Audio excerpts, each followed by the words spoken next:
வணக்கம் மக்களே, tea cup channel உங்களை அன்புடன் வரவேற்கிறோம். இன்னைக்கு பொங்கலுக்கு என்னென்ன சமையல் செஞ்சோன்றத இந்த வீடியோவில் பார்க்கலாம். அதுக்கு முதல்ல ஒயிட் ரைஸ், அதுக்கப்புறம் பார்த்திங்கன்னா மசால் வடை, கூடவே மெதுவடையும் கொஞ்சம் சுட்டிருந்தேன். அது கூட உருளைக்கிழங்கு தொக்கு. அடுத்தது பார்த்திங்கன்னா பாயாசம், மை ஃபேவரட் பாயாசம், பால் பாயாசம். அதுக்கப்புறம் ஸ்வீட் பொங்கல், பொங்கலோ பொங்கல்.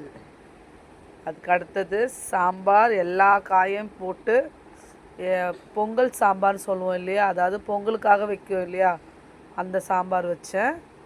அடுத்தது பார்த்திங்கன்னா அப்பளம். அதுக்கப்புறமா அவ்வளோதான். இதுவெல்லாம் செஞ்சது எல்லாருமே படைச்சிட்டு சாமியெல்லாம் கும்பிட்டுட்டு எல்லோரும் வீட்டுக்குமே 2 வடை, கொஞ்சம் பொங்கல், பாயாசம், கரும்பு, இதெல்லாமே இங்கே இருக்க பக்கத்தில் எல்லாருக்கும் கொடுத்து விட்டோம். கரும்பு இந்த மாதிரி எல்லாருக்கும் இனிப்புகளை கொடுத்து எல்லோரும் சந்தோஷமாக ஹாப்பியாக மகிழும்படி எங்கள் டீ கப் சேனல் சார்பாக வாழ்த்துக்கிறோம். கண்டிப்பாக சப்ஸ்கிரைப் பண்ணுங்கள். நெக்ஸ்ட் வீடியோவில் பார்க்கலாம். பாய்.